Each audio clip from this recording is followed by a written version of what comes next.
Hi, I'm Kim from Captis Aire, my spin-out company. I'm excited to share with you today a capital and energy-efficient alternative emissions control technology for controlling emissions from wood drying. We've been working on this technology with our good partner, Environmental CNC, and a commercial-oriented strand board manufacturer since 2015. And in that time, we've learned a lot, and I'm happy to have this chance to share with you today. Now, I want to point out that while we are doing this work with an WESP manufacturer, these learnings will translate well into the wood pellet industry because the emissions are similar. So our technology controls emissions by adsorbing them using bead-activated carbon in a fluidized bed concentrator, the FBC. So the problem with emissions control devices today is they rely on oxidation to burn up the emissions. This uses a tremendous amount of energy, creates greenhouse gas emissions, and is very expensive to operate. The alternative is to very efficiently adsorb and recover those same emissions using technology that's already commercial today in many applications, including automotive and electronics manufacturing.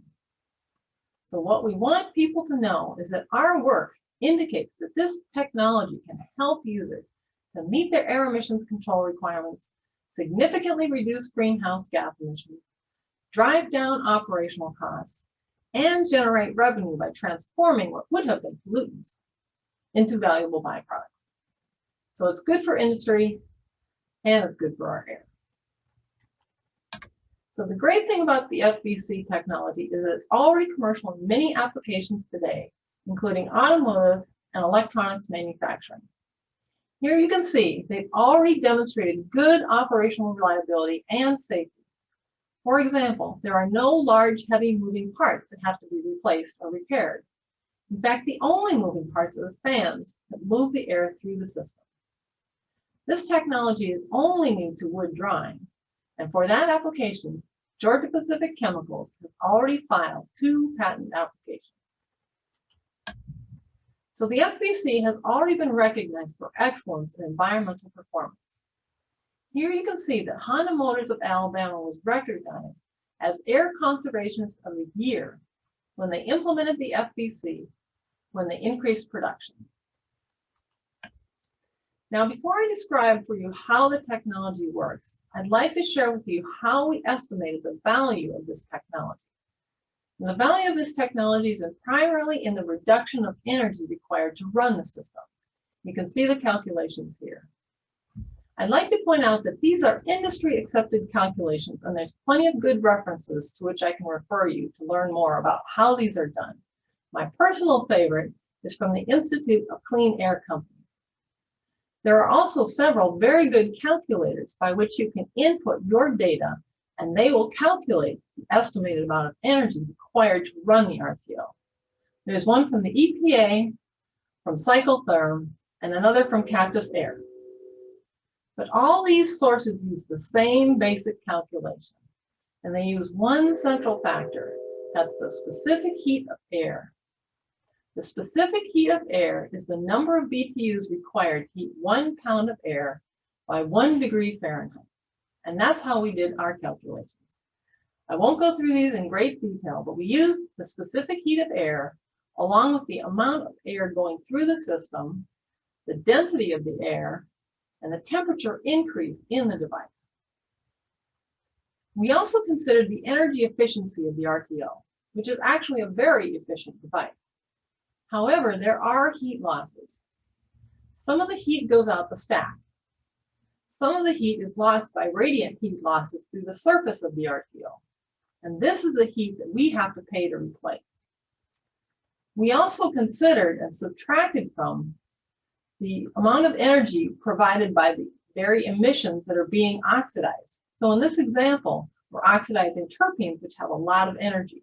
So we subtracted this terpenes energy from the amount of natural gas required to run the system. We crunched all these numbers and found that this system would use about 227,000 MMBTUs per year of natural gas. We can then calculate the annual cost per year. We could use today's value of about 2 or 250 per MMBTU. But if you're at the point where you're considering buying a device that's going to last you 20 years or more, you might want to think about what's your long-term outlook on the price of natural gas. Hopefully your financial guy can tell you his perspective. In this particular example, we estimated the long-term cost of natural gas at about $3.50 per MMBTU. This equates to about $800,000 a year in natural gas, and this is what we can avoid by using the FBC. Now we've calculated the amount of natural gas we're avoiding, we can also calculate from that the amount of greenhouse gas emissions that we're avoiding.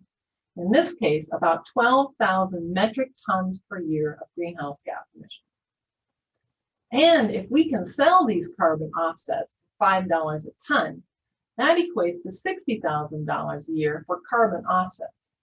I'll talk more about carbon offsets in my next slide. Another way that we can reduce energy is by reducing the amount of electricity required to run the system. And that's primarily because we use less fan power to move the air through the system. So reducing the overall horsepower of the system by 1,000 horsepower equates to approximately $400,000 a year in electrical savings. Finally, if you're recovering terpenes, you can sell these. The value, of course, depends on your yield and the price per gallon. But we know that there's about 1 gallon of terpenes in every oven dry ton of wood. So for a pellet mill that's producing 300,000 tons per year of pellets, that has this 1 gallon of terpenes per oven dry ton of pellets, and if we get a 75% yield, that equates to about 225,000 gallons per year of terpenes. At $3 a gallon, this equates to $675,000 a year for selling terpenes. Now beyond this, there could be some additional savings in avoiding repairs to those large, heavy moving parts. But this should give you a much better idea of how we've estimated the value of switching to the FBC. We've also been speaking with ClimateCo, an American carbon registry, about the value of the greenhouse gas emissions reduction. And what we're learning is that it may be possible to register and verify a project for a site that's switching to the FBC and thus reducing greenhouse gas emissions or carbon offsets. Each carbon offset is equal to 1 ton of CO2. And these offsets can be sold on exchanges. Now, there's a wide variety in pricing, and you can estimate the value of the offsets based on carbon allowances, which you can see on the International Carbon Action Partnership website. But in speaking with American Carbon Registry, they estimated the value of our offsets at about $5 per ton, which in this example equates to about $60,000 per year for selling carbon offsets. So now I'd like to play for you a short video that shows how this technology works. Now let's look inside.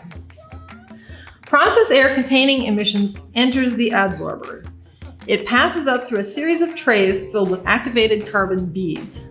Just like the carbon or charcoal you probably use in your house to clean your drinking water, activated carbon cleans the air. When the emissions hit the carbon, it very efficiently adsorbs those emissions. Then the clean air exits out the top of the adsorber. The carbon falls to the bottom of the adsorber and is transported using air from the fan to pneumatically convey it to the desorber. In the desorber, the beads are heated to release the emissions. At the same time, nitrogen gas is moved across the carbon to sweep the emissions in vapor form to the condenser. The carbon moves to the bottom of the desorber and is conveyed pneumatically back to the adsorber, where it is reused again to adsorb the emissions. In the condenser, the vapors hit the very cold surfaces of the tube and shell style condenser to convert the vapors to liquid. The liquid is then collected and sold. Finally, a small amount of carbon is continuously fed to the side stream reactivator, where it is heated to over 1400 degrees Fahrenheit to remove any residual traces of organics that might accumulate on the carbon. This ensures the carbon remains clean enough to continue to adsorb the emissions effectively. Here you can see what the beads look like when they are fluidized in the trays. When the air blows through the holes in the trays that are full of beads, it fluidizes them, which makes them look a little like they are boiling.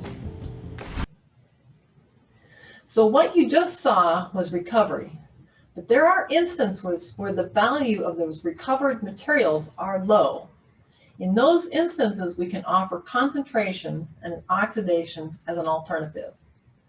This system still benefits from the reduction in energy usage because we can more efficiently oxidize this concentrated gas stream. So we ran pilot trials in both 2017 and 2018. In 2018, we were online for over 1,700 hours over a period of 6 months. At the end of this time, we demonstrated the ability to control the emissions.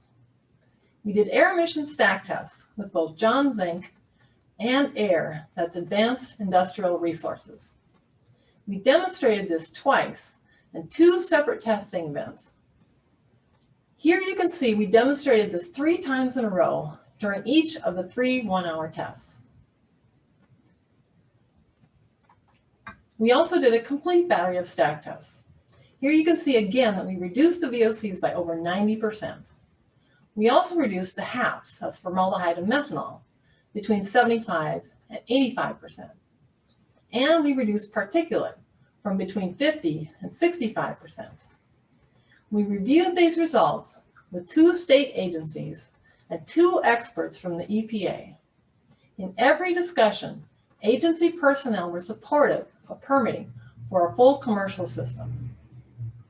It's also important to understand that while this specific emissions profile is probably different than what any of you have in your permits today, agency personnel have told us that considering the reduction in greenhouse gas emissions and the generation of a useful byproduct, they would happily accept these trade-offs.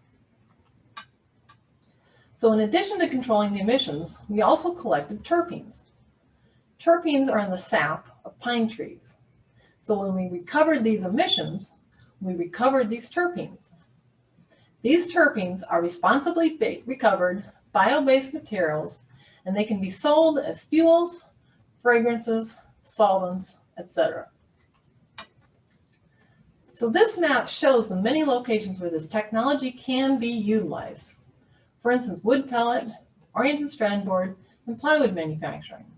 But beyond that, there are plenty of other potential sites. So this one slide really demonstrates the transformational capabilities of the FBC as compared to the RTO. In this particular case, the RTO used as much as 10 times as much energy and created as much as 4 times the amount of greenhouse gas emissions. And this is driven primarily by 2 things. First of all, the reduction in operating temperature of the FBC and the significant media configuration advantage. Here you can see the RTO was operating at over 1,400 degrees Fahrenheit to burn up the emissions. By contrast, the FBC was adsorbing those emissions at the temperature that the air came out of the process, which in this case was about 175 degrees Fahrenheit. We did have to heat the media to about 400 degrees Fahrenheit to release those emissions and enable us to reuse it. But still, you can see we reduced the operating temperature by over 1,000 degrees Fahrenheit, which drives the energy savings. We also have a significant media configuration advantage. In the RTO, they use these brittle ceramic saddles. They have 2 beds, each about 8 feet deep. So they have to force the air through 16 feet of this static media. By contrast, in the FBC, we have 6 trays of fluidized media. Each tray is about 2 inches deep for a total of about 12 inches of fluidized media. So you can see it would be much easier for the fans to move the air through this fluidized media as compared to this stacked media. In fact, the differential pressure across our system was just 3.5 inches. That's in contrast to the RTO at about 10 to 20 inches. Differential pressure and back pressure are similar. So again, you can see that we could use a 600 horsepower fan instead of a 2400 horsepower fan, which drives the electrical savings. Our system is also smaller and lighter. This means less steel and less weight, as well as a smaller footprint. This gives us the ability to locate the device in more places, including the possibility of locating it on the roof. We can also reuse our media. In the RTO, they have these brittle ceramic saddles. And when they have to do cleaning and maintenance, the operators literally have to go inside the device, vacuum out the media. When they vacuum out the media, it breaks. This means they have to buy new and replace it. By contrast, our media is bead-shaped. It looks like a poppy seed, and it flows very much like water. And when we have to do cleaning and maintenance, we can literally drain this media out of the system, do whatever cleaning and maintenance is required. In fact, we have internally mounted spray nozzles that can be controlled by the operator external to the unit. After washing the unit, we can dry it out with the fans, then replace the media. Finally, our device is inherently safer, again because of this reduction in operating temperature, the elimination of these large, heavy moving parts, and the fact that the operators can clean the device external to the unit. So now let's take a moment to hear what it's really like to run one of these devices from an experienced user that's run both the RTO and the FBC for many years. Hello everyone, my name is Jim Sterick. I'm proud to be a team member of both Captis Aire and Environmental CNC. I've spent over 25 years with most of the top RTO suppliers designing, fabricating, installing, commissioning, and providing extensive servicing of regenerative thermal oxidizers. About 14 years ago, I was one of the primary decision makers in purchasing a new commercial fluidized bed concentrator system at a facility I was running in New Jersey to replace one of the two aging RTOs on site. After installing, operating, and maintaining the fluidized bed concentrator system, I was convinced enough on the superior technology that I made a change in careers and joined the ECNC team on promoting FBCs. Although I continued to support several customers with ongoing thermal oxidizer repairs and upgrades, I'd like to take this opportunity and offer you first-hand experiences on just some of the benefits the FBC has over traditional RTO, RCO systems when handling a variety of VOCs, particulates, and HAPs in various industrial air streams. As Kim has identified some of the valuable and long-term economic and greenhouse gas benefits of FBC systems, the simplistic design and use of more onboard static operating equipment provides a much improved and reliable operating system over its competition. The physical size and weight of an FBC is considerably smaller and lighter than the RTO, in which many systems are roof and mezzanine mounted for convenience. While the equipment core life expectancies are fairly similar between the technologies, the uptime, reliability, and maintenance needs and cost of an RTO and RCO are challenged considerably as the systems age. Almost all RTO and RCO operating sites are negatively impacted with equipment interruptions and breakdowns, as well as lengthy and expensive recurring maintenance demands.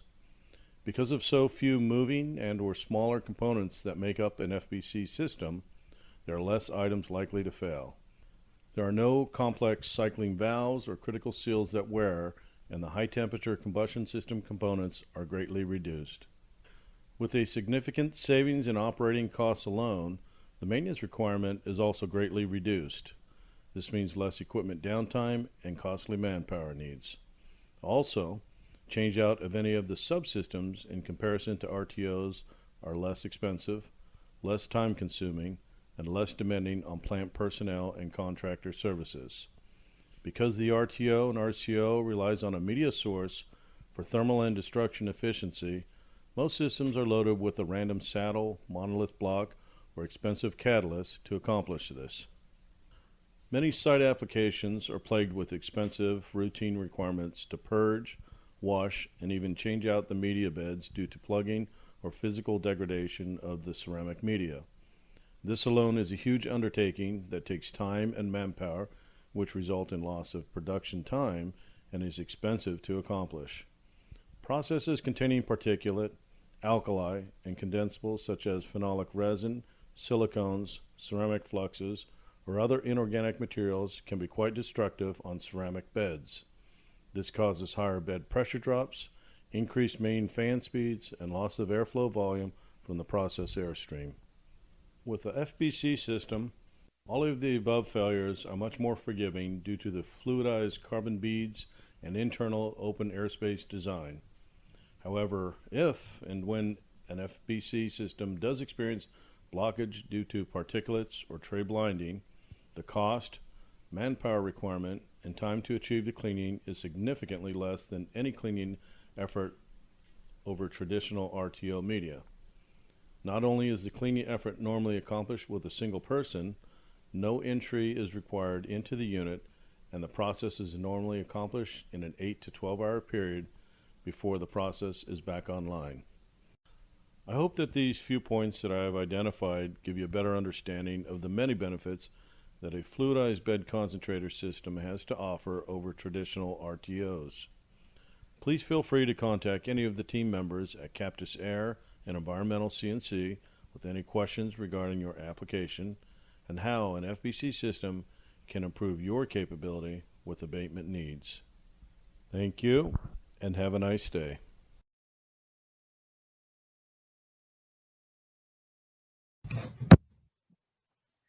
So I hope that gives you a much better understanding of what it's really like to run these devices year after year. So our pilot trials were very successful. We achieved over 90% reduction efficiency.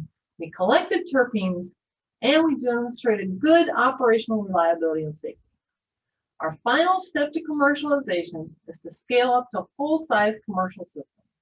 We're talking with a number of wood products manufacturers today and look forward to taking this final step. Last but not least, we have a great team. Hal and his team at Environmental CNC have already commercialized this technology at over 60 sites worldwide. They've overseen fabrication, installation, commissioning, and operation.